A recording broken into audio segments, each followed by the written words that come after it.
Right, so just as a very, very brief introduction to this one. So this has got two parts to it. I don't really know what to call it just yet, but I'll come up with something. I'll come up with something.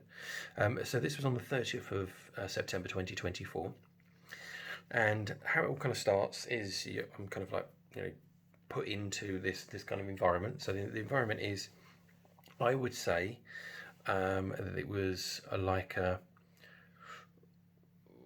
almost like a weekend thing where you'd go to your school, go to your children's school, and they're kind of like displaying things that they've done in class.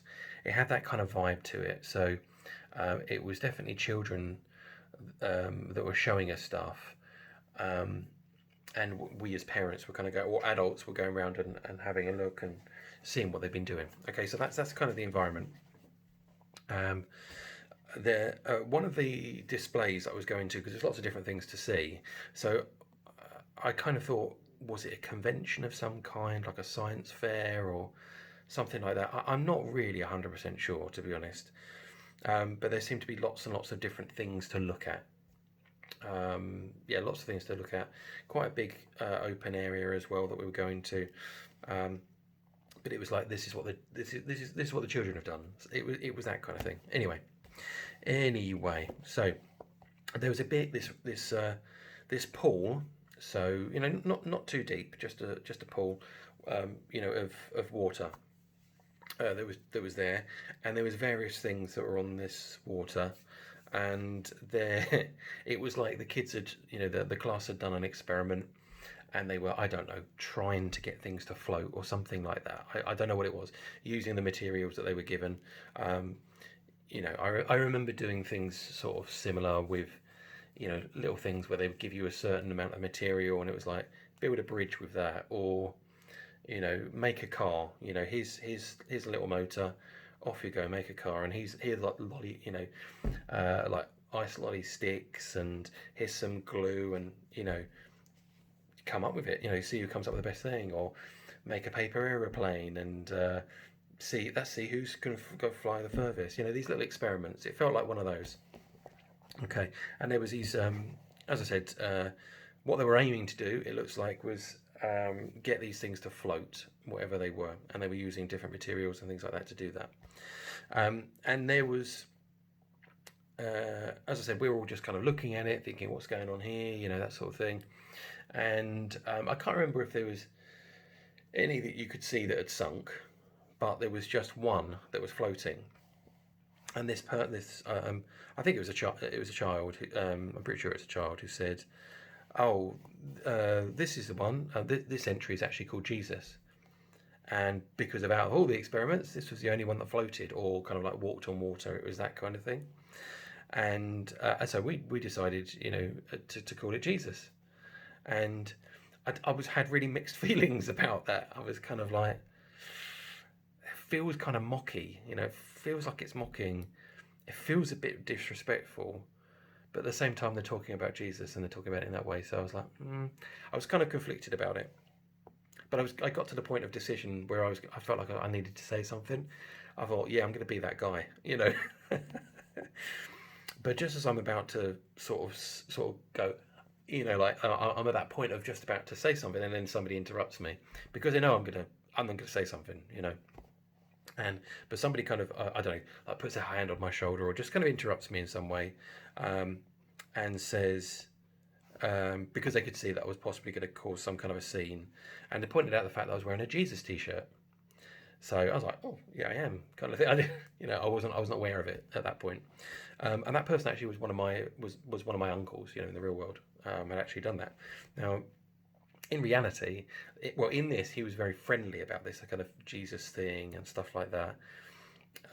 He seemed to be kind of open to a brief chat about it, but nothing really, because I thought, again, okay, this is an opportunity for me to actually talk about Jesus. I've kind of been given somewhat of a door's been open there for me to actually discuss Jesus, and but the reality would be that would be highly unlikely in reality, because my mum's tried that and it's not worked out very well. Not worked out very well at all. So in this, as I said, it didn't really develop any further in this dream either. But he felt a lot more friendly about it and open to it, but it just didn't go anywhere. Uh, right. So then the parents I've put slash guests because it wasn't clear that they were all parents. It could have been that there was just people who were going to this area and just generally interested. Maybe members of the community or something like that. I don't know. I don't know for sure. Um, but we were but we were then given our own tasks, so it was almost like the parents are getting involved in what the kids were doing. Sometimes you get that, and then like the kids will grab somebody's hand and then just take them off and like, look what I've done, and it was like, right, you're going to do some tasks now. And I overheard someone saying, as we were having to do tasks, I overheard somebody saying, um, when does does anybody know when the Roman market's going to be closing? It was just like generally sort of putting it out there to a few people that sort of like are lingering around. Anybody know when the Roman market is closing? And they were told, well, it's getting quite late, so and it was 6:30 in the evening, and it was well, it's getting a bit late, it's probably closed by now, probably already closed. But we decided as a group, so now I'm pretty sure the children are kind of sort of left there and the adults go off, and this is sort of linked into our tasks. So I don't know whether the market part was sort of like linked into tasks somehow, but it kind of was.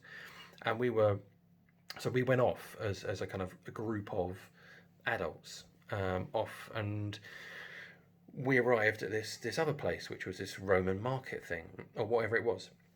But we left it, as I said, we left this convention together, and went to this kind of Roman market thing. So our group arrives there, and there's already loads of people there. So this thing's all open, and we're sort of trying to fit in quite quickly. We're trying to fit in with what's going on, obviously with this place. Um, and what I would say, how I kind of described it as to how it felt, like we kind of arrived and we were kind of welcomed as we arrived, and it was like, right, okay, cool, we're going to get a place for you guys, and this kind of thing. It was like, okay, we're gonna fit you in here. We're gonna match you up with this lot here, and we're gonna match you up with this lot here. It was almost, I kind of, like, after the dream, it made me think of a little bit like military unit. We've had loads of casualties and stuff like that, and then because there's only a few of us, and really we need more of them to become like an army, let's say. It was right, well, we'll take some from here, we'll take some from there, we'll take some from there, and we're going to form a new group. That's what it felt like. It felt, oh, okay, look, we've got some new people here, right, let's match you up with these people. So it's that kind of thing. Okay. And yeah, it's part of a larger group, and there was a mixture of nationalities as well. So again, this felt like a coming together of people at this event, um, which was kind of odd in itself. Anyway, it was like multiple nationalities were coming together, all sorts of different sort of ages and all of that kind of stuff, all coming together. And oddly, one of the people was actually from our church. So in reality, was from our church. He was a member of the church who was there. So again, that was a little bit of a nod for me anyway, that this set of people now was almost representing the church in some way. So it was kind of like, we were coming together as one, despite all of the fact that we're all coming from all over the world. It felt like all different nationalities, all different languages, but we were all going to be working on these tasks together. Okay, now that in itself made me think. It felt like almost like I would say almost like we all come together in heaven, and we're all multiple nationalities. We're all come from different places. We've got different experiences, but we're all coming together as one. We're one family now. That kind of thing.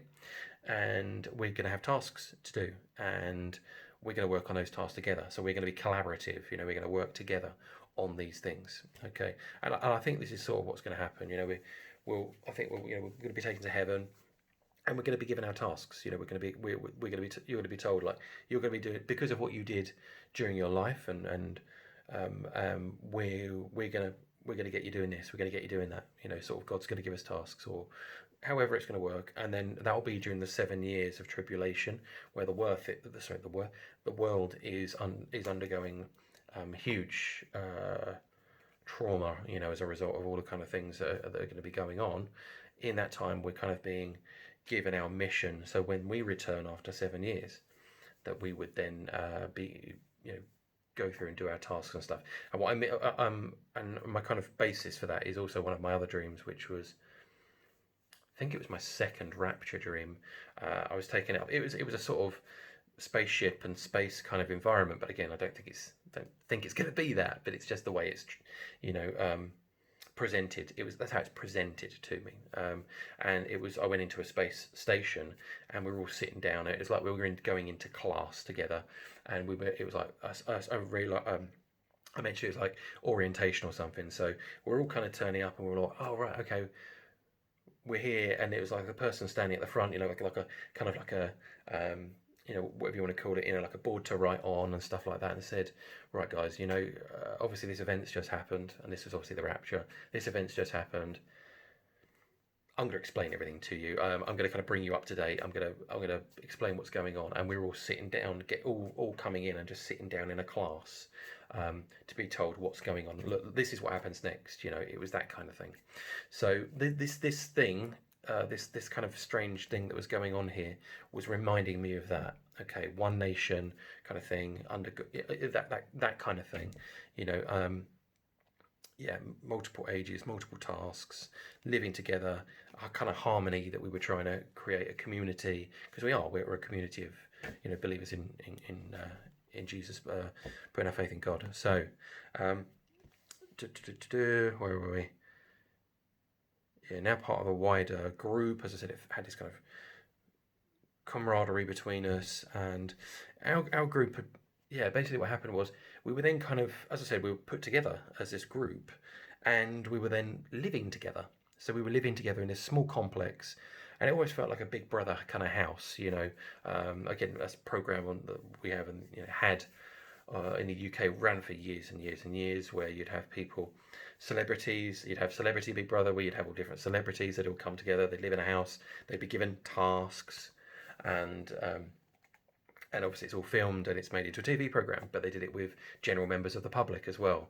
Just random, standard, normal people, throw them into a house together, big personalities, given tasks, and then there was a winner at the end, and, you know, they got prize money, that kind of thing.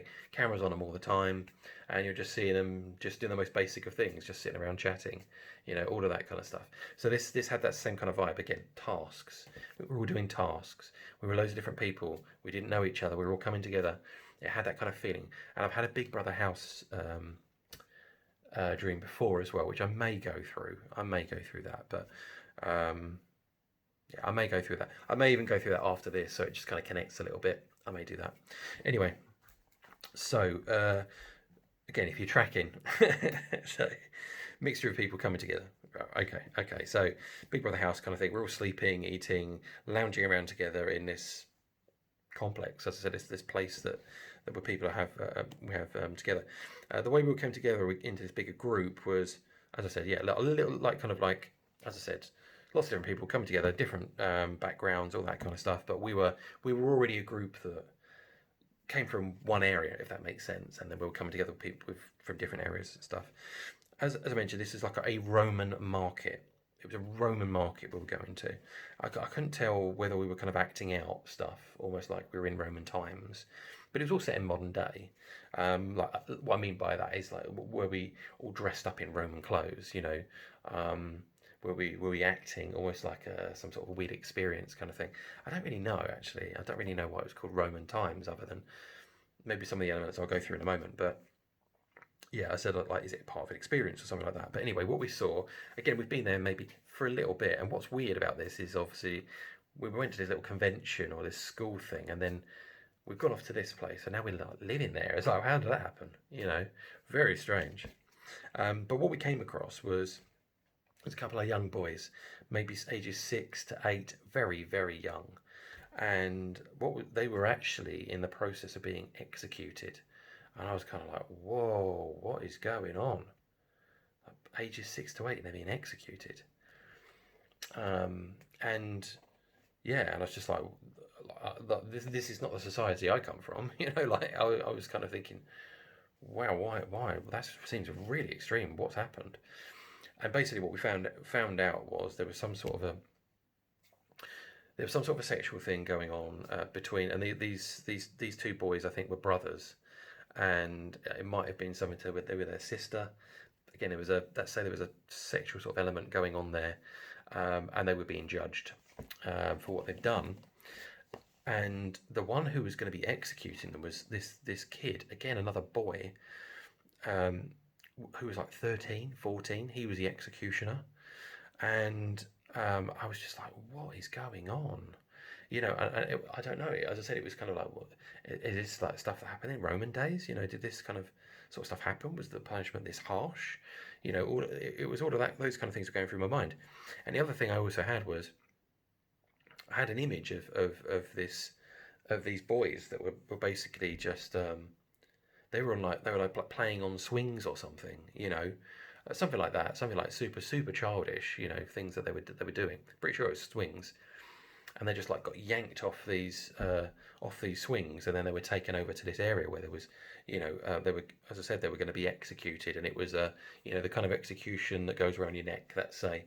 And I was just thinking, I can't believe this is happening. Surely this isn't happening.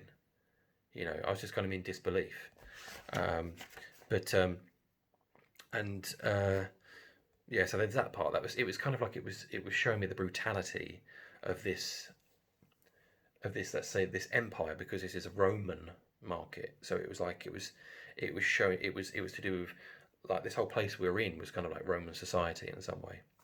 Because I remember a bit where I saw people were sitting on like a wooden cart that was going by, and I remember sort of looking up at them, seeing people go by, and seeing other things. So it was almost like, as I said, we were living in this reenactment, let's say, of the Roman Empire, which is interesting in itself. Okay, so there's another part. I'm just going to quickly go through, and I'm going to go through my thoughts on this, because there's not much more to this. So there's another part where, again, I'm pretty sure I don't know whether in Roman costume or something like that, but I'm part of the Roman Empire in this reenactment, this revitalized kind of Roman society that I'm part of. Okay, and I have just some friends from the real world, that are in this dream, that kind of turn up. There's like quite a few extra people that have turned up, a bit like in the same way as we turned up previously. We were in normal clothing. We'd just come from this school thing, and then we're kind of thrown into this kind of environment, which I don't think we put up too much of a fuss about, but I think maybe over time we wanted to get out of there, but it was, you're part of the society now, you're being assimilated into this society, and that's that. And I saw some old friends coming, and they're coming, and they're like, yeah, they were like really, really kind of like excited, and we've heard about this Roman market thing. It sounds brilliant. The two people it was, oddly, and this is picked at random, just so you know, this dream, but it was a dream that I filmed yesterday, which had Sam and Dave in it. Oh, sorry, it had Sam and Dave in it, who are a married couple, and they basically like met. But when we were at school together, they got together as a couple when they were like 15, 16, something like that, and they're married. So it's a school romance kind of thing. This was actually Sam, so same Sam, but it wasn't Dave. It was actually Sam and Dan. So Dan, again, Daniel is one of my old friends. I'm pretty sure I dreamt about him last night. To be fair, I can't really remember the dream, but he factors in my dreams a huge amount of times. I don't know why, quite so much, but more than anybody else in any dreams, more than my wife, more than my children, more than my mum. He's in more dreams than anything else, which is probably telling me a lot. But again, I'm pretty sure he was in the dream last night. Again, Darren is a friend of mine who's, again, in my dreams a lot. But Dan more than anyone. Anyway, again, I don't think that's overly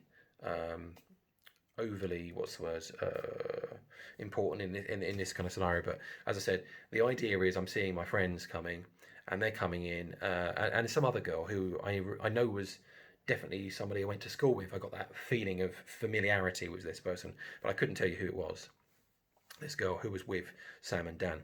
And anyway, they come to this Roman thing, whatever this is, whatever this place is, this, as I said, this Roman sort of thing, this revived thing, this kind of reenactment sort of thing that we're at.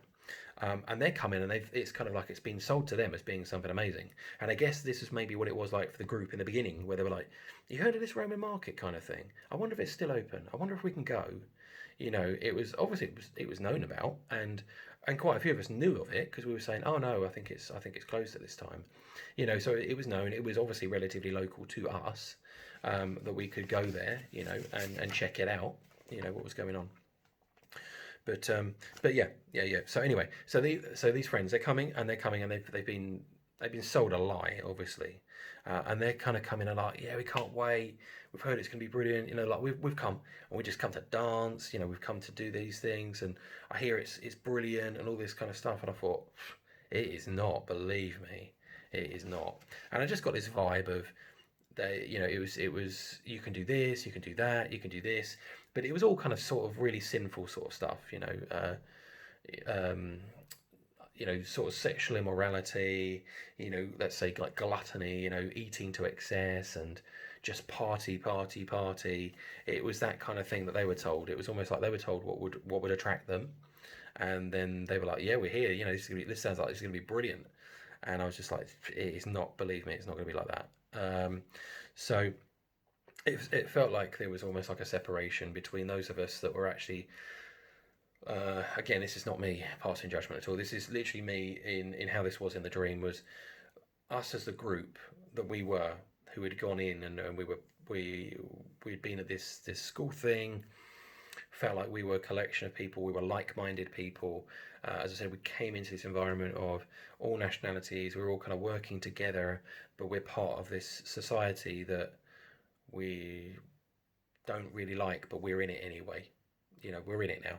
Okay, but they're coming in, and their sort of society that say that they're coming from is very different. So theirs is all about pleasure, and ours is more about working together and stuff like that. And obviously, as I said, I got this Jesus T-shirt on, and so it's like it was representative of the church. You know, that again, that heavenly sort of aspect is what it kind of felt like. Okay, so my thoughts were, well, I mean, I've been hinting along the way.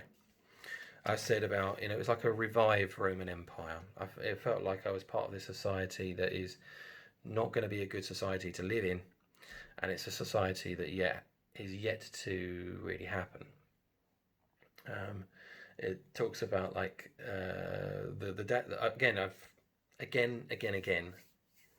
How many times have I mentioned my mate Daniel, being in a dream where I then talk about the statue of the prophet Daniel.